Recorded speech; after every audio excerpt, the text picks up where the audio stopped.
hello everyone, and a very warm welcome to an unusual St Hilda's Gaudy in 2020. I'm delighted that alumni from all over the world are joining, and I think this is our first virtual Gaudy.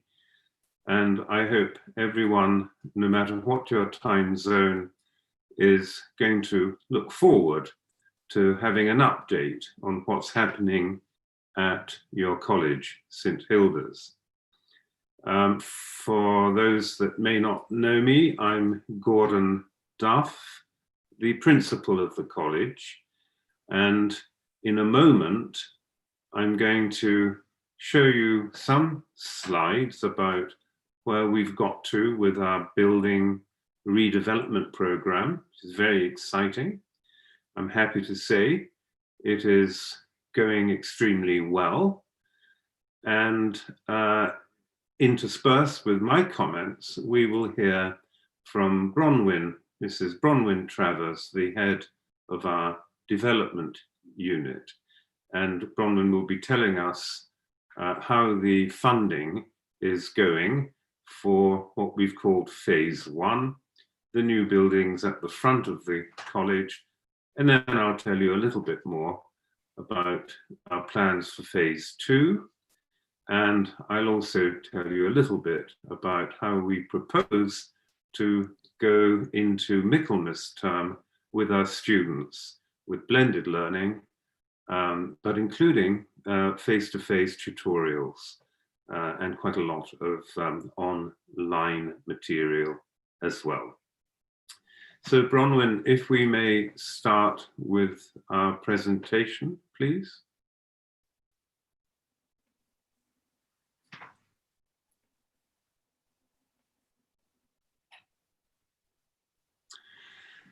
Thank you. So this magnificent view is actually from the crane used on our building site for phase one. And you will see immediately it is a view that is over the Magdalen College School cricket ground, and it is the entire medieval skyline of Old Oxford. You can see all of the landmarks, Christopher Wren's Tom Tower, Hawksmoor's Twin Towers, in All Souls, the Radcliffe Camera, St Mary the Virgin, and so on. And you will get the immediate impression that there is no view like this anywhere else except from St Hilda's. And this is the view that our students will get, and our academics and our visitors from our new boundary building. Perhaps we could move to the next slide, please. So if we go back to January of this year, which you will recall was before the pandemic was declared, and we all looked forward to a year of normal work, this was the state of our boundary building, our phase one, and you can just see arising from the ground on the riverfront, the pavilion building. When the pandemic hit us and we went into lockdown, obviously we missed the whole of a Trinity term and most of the Easter holidays. The concern was that we would not reach our target, which was to open the building for students this coming Michaelmas term. And it looked like a very tall order, but Beard, the contractors, our contractors, did an absolutely magnificent job for which we are all grateful at St Hilda's. They worked all the way through They took all their own precautions. They had no cases that I know about. And they have actually kept us pretty much to schedule. And hey presto, a photograph taken a couple of weeks ago is coming up next, I think, Bronwyn.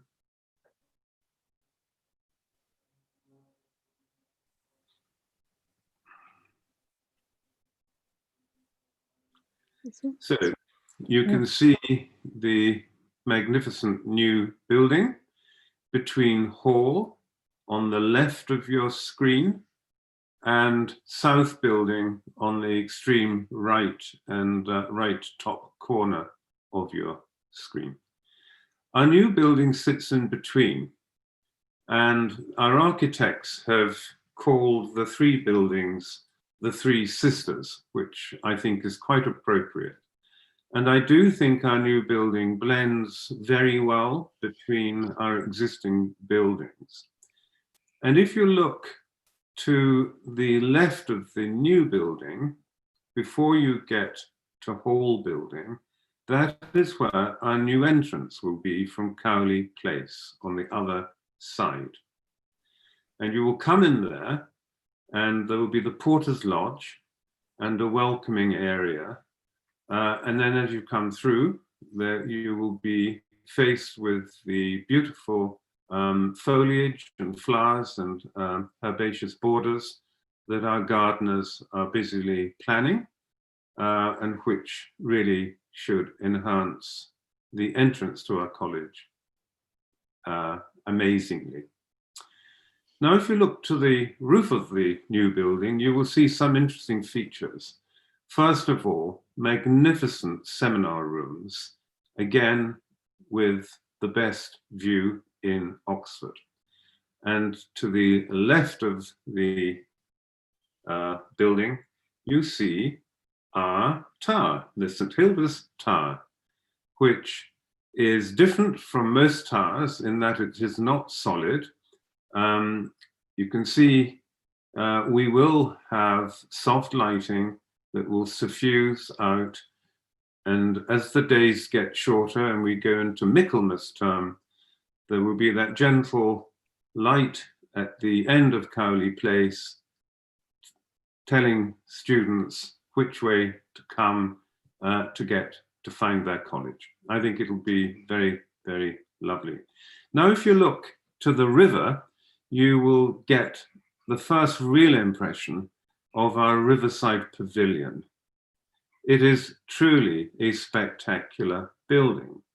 And where once we had the iconic Milham Ford, the lovely part of which could only be used by two people, we now have this amenity building right on the river that can be used by all students, all staff, and all members of college.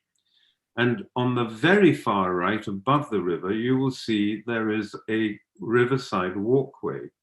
So that walkway will take you right along the riverbank, down steps into Hall Garden.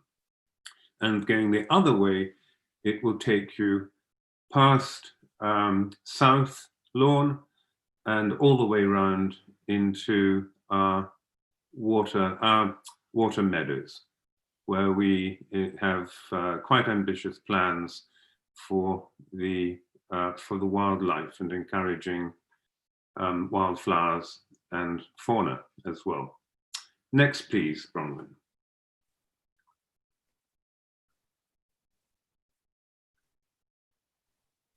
This is yet another view, just highlighting where the pavilion is in relation to the rest of the college, in relation to our punting pier.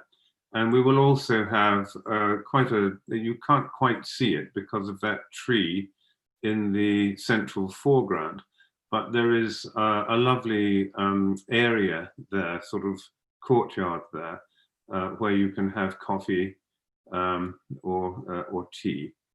And it will be a magnificent place throughout the year, but particularly fine in Trinity and in the long vacation.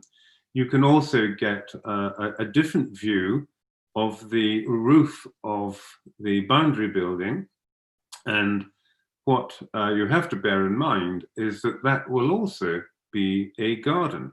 It will be a roof terrace with plantings, and the planting will be both for visual, but also for fragrance. So I think that would be a lovely place to study, to work, to have workshops and seminars up there. Next, please, Bronwyn.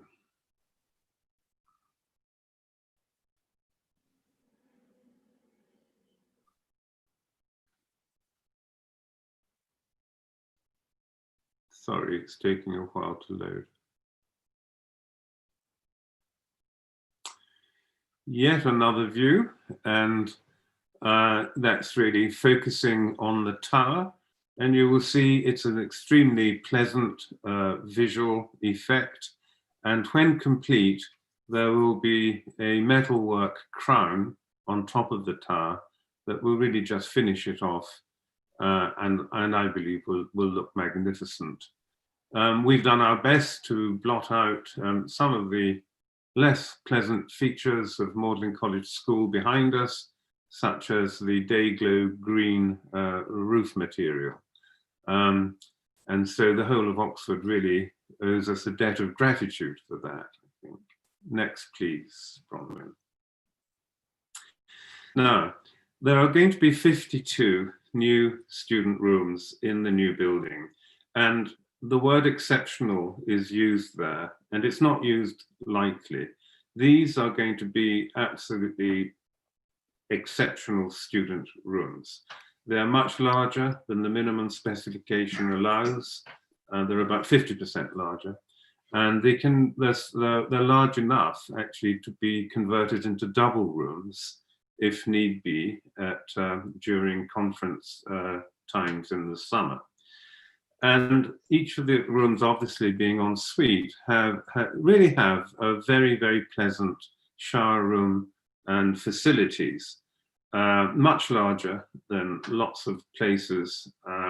And when the students see what's on offer here, they are extremely thrilled and impressed. And there's quite a competition, you can imagine, to get rooms in the new boundary building. Next, please, Bronwyn. This is a cartoon, really, showing you when phase one is open, the new and exceptional teaching and seminar spaces for academic activity that the college is going to have. So even the tower room, starting on the left, can take 10 or 12 people on a round table. And if people can stop looking out of the window, you can have board meetings or seminars or workshops there. Our terrace meeting room, therefore, is the next thing, 12 to 14 people. And the rooftop seminar rooms, because they can be divided, but when opened up, we can have 75 people in there. I've mentioned the 52 ensuite student accommodation rooms, obviously with 2 being accessible. And the pavilion, the Riverside Pavilion, where you can have approximately 130 people for conferences, and you can seat 100 for dinner. So I think it will be a truly different place within Oxford. And throughout, we have very much regarded phase one as, for a part of the year, for the long vacation, it could function as a stand-alone conference facility of very high quality. So I think the college, the architects, the contractors, everyone has achieved that. Next, please, Bronwyn. I think I will hand over to you, Bronwyn, now, so you can tell friends and alumni the story of the timeline and where we are. And thank you, Principal. Yes, this slide shows, and it's one that has been shown before, but it shows our progress or our planned progress, and we are very much on track for the completion, certainly of the student rooms, to enable students to move in at the start of October.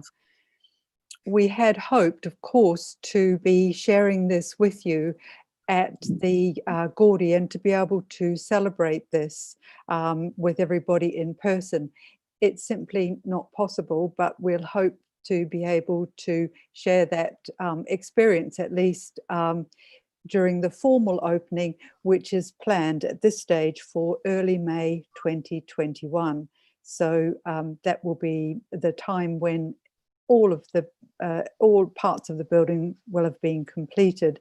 The pavilion construction will go on until approximately December of this year. It was held up slightly on account of availability of certain materials during the lockdown. As you can see, not only has the college been fully engaged in completing this big project, but also in planning for phase 2. Which is to commence after we've finished phase 1 and had time to move through all of the steps for the planning. I will hand over shortly to the principal to discuss that in more detail, but here's a little recap of where we are with the campaign. The figures on this chart show that we are on track to raise a total of just over 18 million over the next gifts to come in over the next 3 to 4 years to bring us to that total.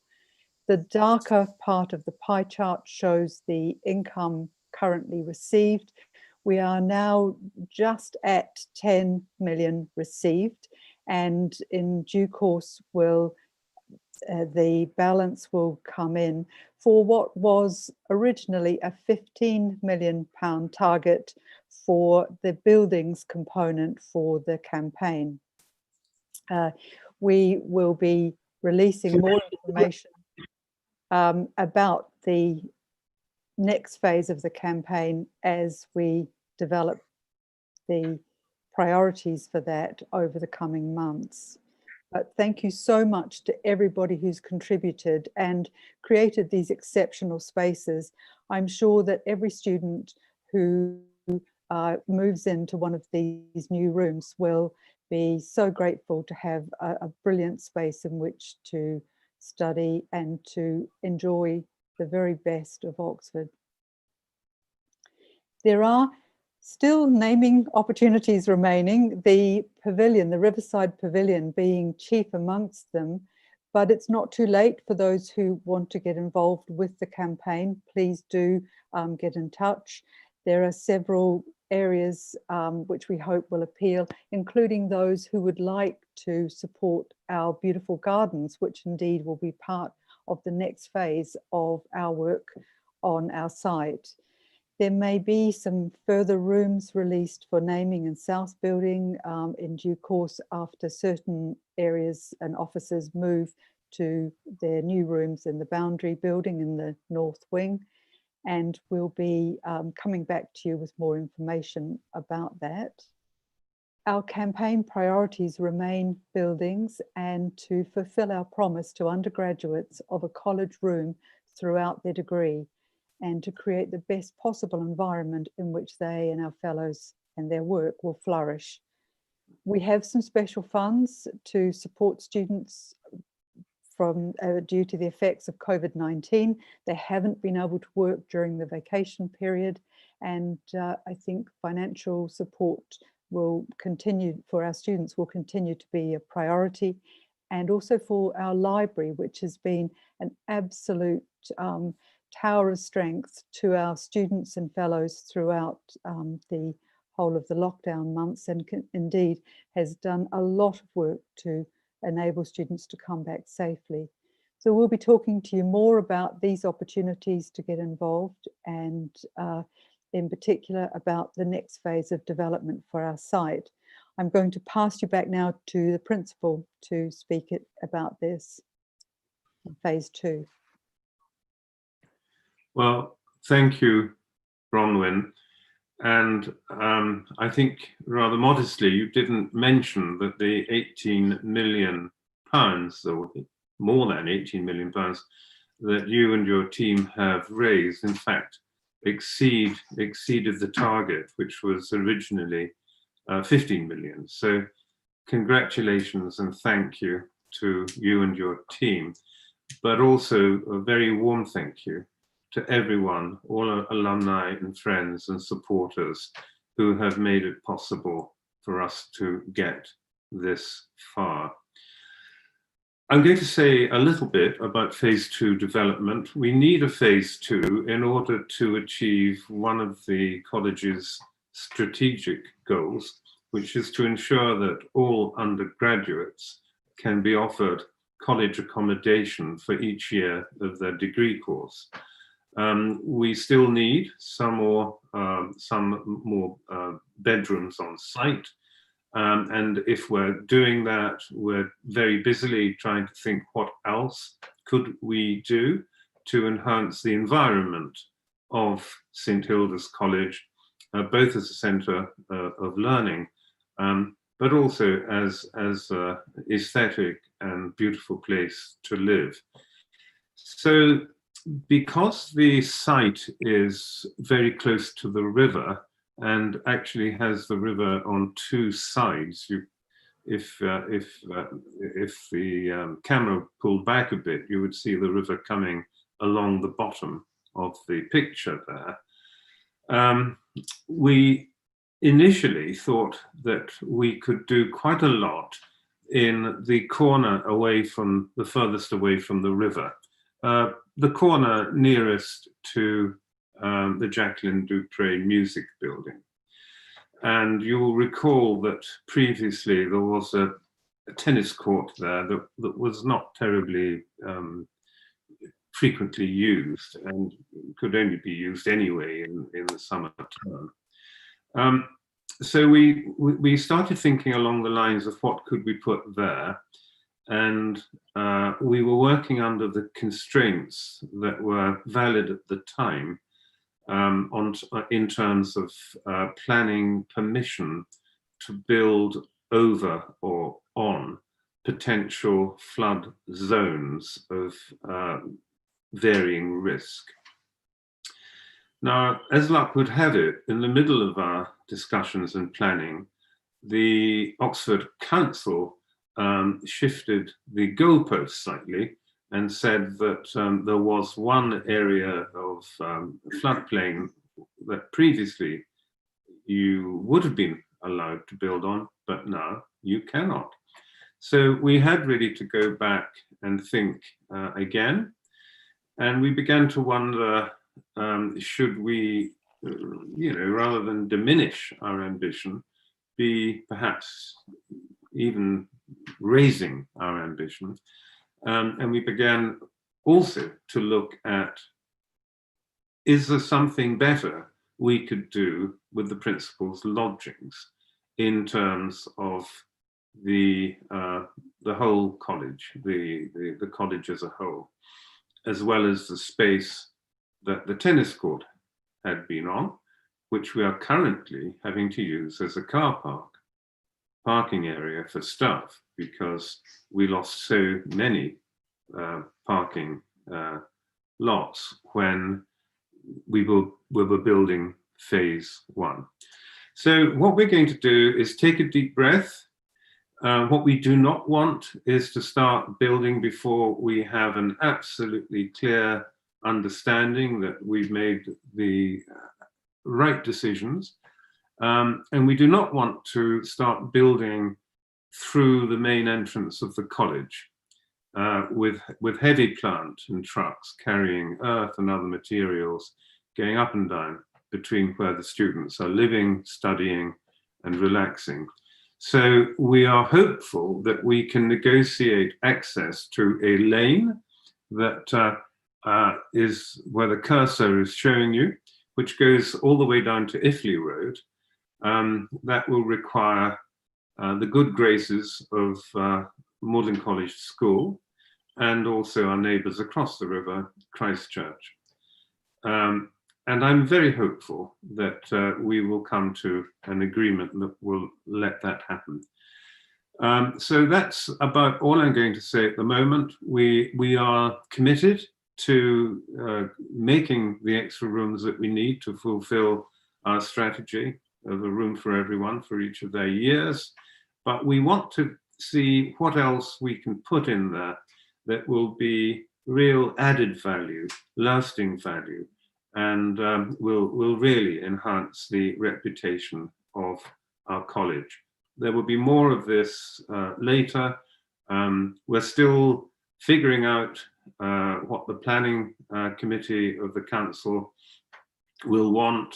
And at present, we're doing things that we must do, digging trenches across the lawn, behind the lodgings, things like that, to ensure there are no valued or valuable archaeological remains or remnants. So we're doing all the preparatory work, and when we know what we want, we will go for planning permission. I think that's all I can say at the moment, Bronwyn. Shall we go on, please? This is just another view of the area. You can see in the middle at the top, the Jacqueline Dupré building. So yes, so we've gone on. Right, just a very brief update, that's all right, very brief update on college academic achievement. Let's not forget that's our primary purpose, to be world-class educators and researchers. 2019 was one of the best years we'd ever had, but 2020 has surpassed it. We have 630 students in all, the great majority being undergraduates, and you can see the final school results: 47 first-class degrees, 52 upper seconds, pretty good. And the next slide will show some of the individual high points. So 6 of our students were awarded Gibbs prizes, which is best in year or best paper in year. And you can see it goes right across the gamut of subjects. And I want particularly to mention Ewan Miller, who is a very, very cultured oboist and has reached the final of the BBC Young Musician of the Year competition, which unfortunately, because of the pandemic, is slightly on hold, but he is a guaranteed finalist, having come up through the various levels of competition. And we're very proud of Ewan and his achievements, and we wish him well as he goes into the final. Next, please, Bronwyn. Research highlights, there are several, there are many. Nearly everyone is doing something extraordinary. I'm just going to mention the Climax Centre, which has launched its activities earlier this year, before lockdown and towards the end of 2019. You'll see me in the middle, but on my right is Sir Michael Rawlins, who's the chairman of the MHRA, that's the American, the British equivalent of the American FDA. And he also single-handedly started the National Institute for Clinical Excellence, or NICE. A lot of people have heard of NICE, and it's a model that's been taken around the world. And he was our inaugural lecturer, and we had workshops around drug development. And on my other side, on my left side, is the Climax professor, Duncan Richards. And we were very overjoyed to be able to recruit Duncan. We recruited him from Cambridge, and he also has a background in industry with GlaxoSmithKline. He's an Oxford graduate initially in medicine. And it was so timely that we managed to set up the Climax Centre when we did, because as it turns out, Duncan has had a key role in coordinating many of the very productive clinical trials of COVID interventions that have been centred on Oxford, but not restricted to Oxford. The multi-centre collaborative trials required a huge quantity of management and oversight and coordination provided by Duncan Richards. We're all very proud of that. Quite an achievement. You might have heard the dexamethasone story and things like that. Well, St Hilda's had a role in all of these things. Next, please. We are preparing for what we hope will be a successful Michaelmas term, academically and in terms of social activities too. We're following all government guidance and obviously complying with the law and Public Health England guidance in all of our areas. We have no illusions. We do not think it's going to be easy. We're not complacent. It will require vigilance at a quite extraordinary level to keep everybody safe, but we are very committed to giving our students the best possible education, irrespective of the prevailing conditions. We also want to protect our students and protect especially our students and staff who may be in the more vulnerable categories. So this is the point where I should say our bronze group has been absolutely magnificent. This is a group of people, officials of the college. I shouldn't start at mentioning names. It's a very long list, but I feel I would have to mention our dean, our senior tutor, and our domestic bursar, who have sort of led this and have done, in my view, an exceptional job, for which we should all be very, very grateful. Bronwyn has been involved as well in all of these activities, in all of the meetings, and I think she has made an exceptional contribution too. So obviously we need adaptations, temporary adaptations to get through. We cannot use the JCR or the bar or in the normal way. We cannot use our hall in the normal way. So we've brought in a marquee to give the students a place where they can interact socially, but at a safe distance. We're keeping our temporary middle common room for extra teaching space, although the middle common room, the new middle common room in the boundary building should be open, but we're keeping the temporary one that we used while the building was going on. We've got the usual signs and sanitizers everywhere. We're quite determined to do everything we can to keep everyone safe. Happily, our library, and again, our librarian and her staff have been magnificent. Browsing and borrowing, study space, remote library services, all available. And it's all done in a way that will involve sanitization between users or uses, and will keep people safe. Next, Bronwyn, please. I think I'll hand over to you now, Bronwyn, if I may. Lovely. These are our student or our college open day ambassadors, clearly in earlier days when it was possible to stand as close as this. And we have had to go and offer these virtual open days instead.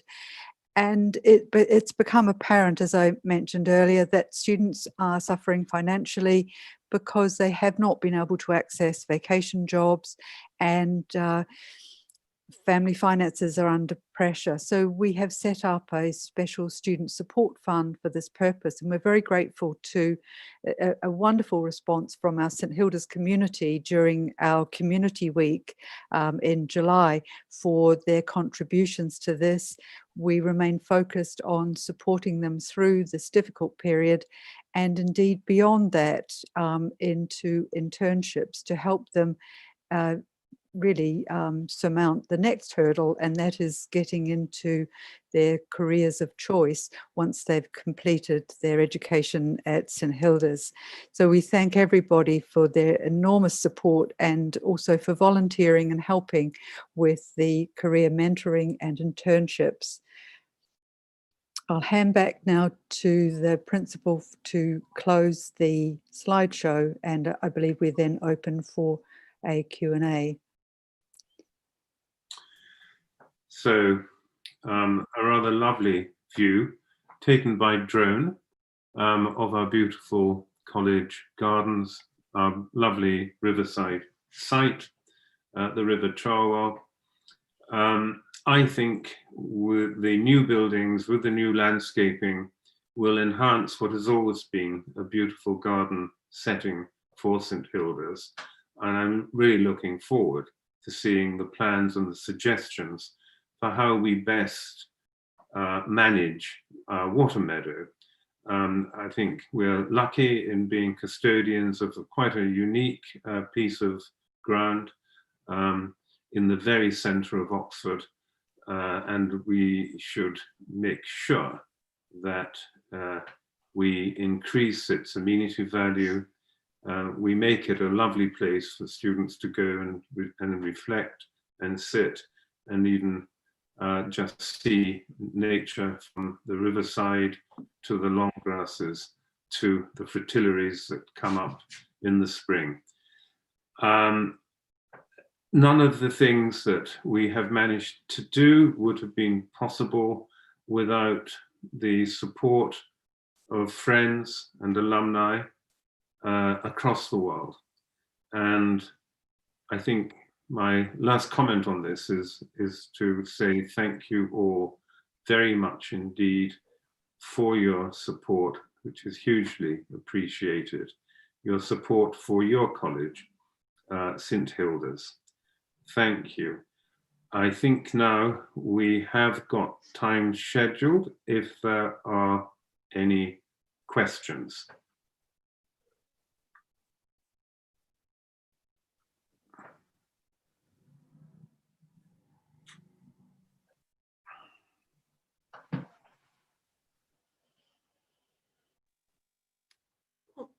Bronwyn, I believe you have some questions lined up in your chat. Oh, thank you. I've got one from Deb Fisher, who's asking, do you foresee the pavilion being used for conferences in preference to the JDP auditorium, or do you envisage it being reserved for the most prestigious events? Well, I think that the JDP auditorium at the moment is really under enormous pressure. They can't, they sometimes have to turn away musical performances because it's booked for a conference. So I think that what the pavilion will do will ease the pressure on the JDP auditorium and allow it to be used for music performances and other similar events like that, particularly as it has the live streaming facilities inside it. So I think it will add to and enhance and indeed enlarge the scope of what we're able to offer in college, particularly for large-scale events, which would normally have been limited to the size of the JDP auditorium alone. I think it makes many other things possible, and I think will be very helpful for the JDP in being able to focus around some of the performances for which it was built. And another question coming up from Sue Wei. What percentage of alumni have contributed to the fundraising target, and is it helpful to improve on that? The percentage looked at overall, there's been a really high level of participation in the campaign. I think for the centenary campaign back in the early 90s, the percentage contribution by alumni was somewhere up to about 60% of people contributed. I don't think we're at that level yet, but we will release those figures to you. But I think we are, we have a very high rate of participation. We often have a smaller overall gift income level, but it reflects the enthusiasm and the spirit and the belief that people have in the priorities that we have asked them to support. So I think we were running somewhere over 40%. So that's pretty good. I think there's always room for improvement. Some year groups are, particularly through their reunion giving, have been extraordinarily generous. So we hope that that will continue as we move into phase 2. But we're so grateful and really heartened too at the way that some of our younger alumni are getting involved in supporting the college. I will move on to the next question from Pauline Allen, which is perhaps for the principal to respond to. Will the arrival of students be phased over several days? I think the arrival of students will be phased. Not only that, students will be broken up into cohorts, and then beyond that into households, where households can congregate outside or inside. But we will follow the rule of 6, which at the moment says that only 6 people can come together outside or inside. But these rules are changing. Some of them are relaxing. Majority are becoming more stringent. And so, but we are following them as a university and as a college very closely. But yes, we will be bringing people in stages and moving them around the college in stages as well.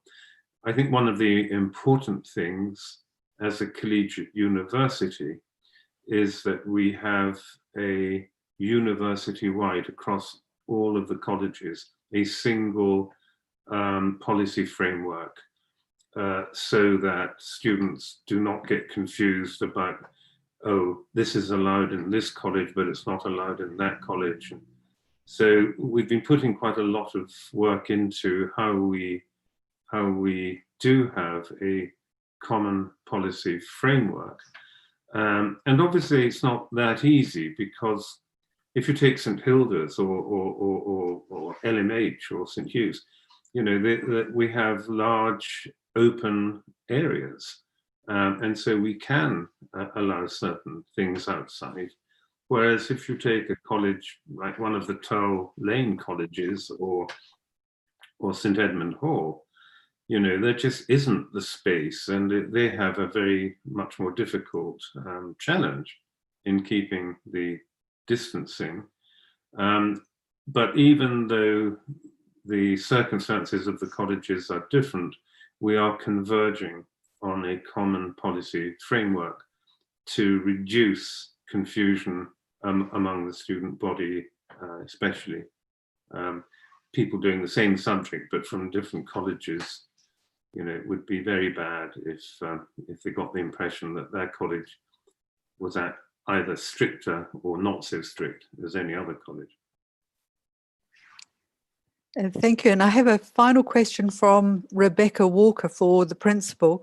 What sort of an opening ceremony is planned for the buildings next May, COVID permitting, of course? Yeah. If I'm absolutely honest, I haven't really thought about it, been thinking about other things.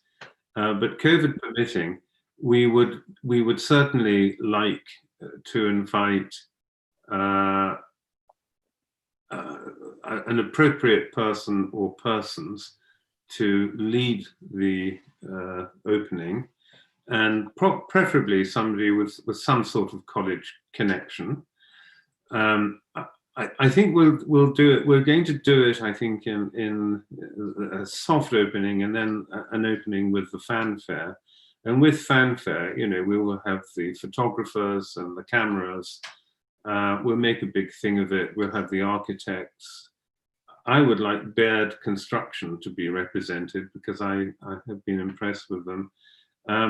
And we will try, I think, then to have a college party of some description, whether it's like a garden party or, but that's very much Bronwyn and Triona's department, and far be it from me to encroach in that department. Thank you very much. And I have to say, I'm already looking forward to it and the chance to celebrate with everybody, including, of course, our college community as well as the wider community.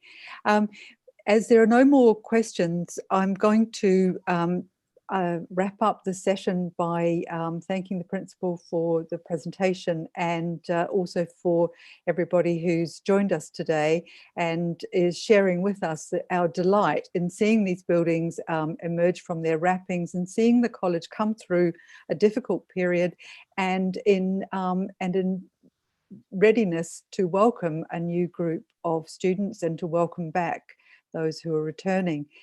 May I now urge everyone from around the world to join us again at 3:30 in just over half an hour for a presentation from a distinguished alumna, Shireen Nur Salim, who's going to bring together, I think, a lot of these themes on the green world and on building. And she's going to trace her journey back from St Hilda's to where she is now, creating an extraordinary and visionary world on a small island off the coast of Bali. So please come back and join us. In the meantime, thank you very much from all of us for joining us today for this presentation on the college.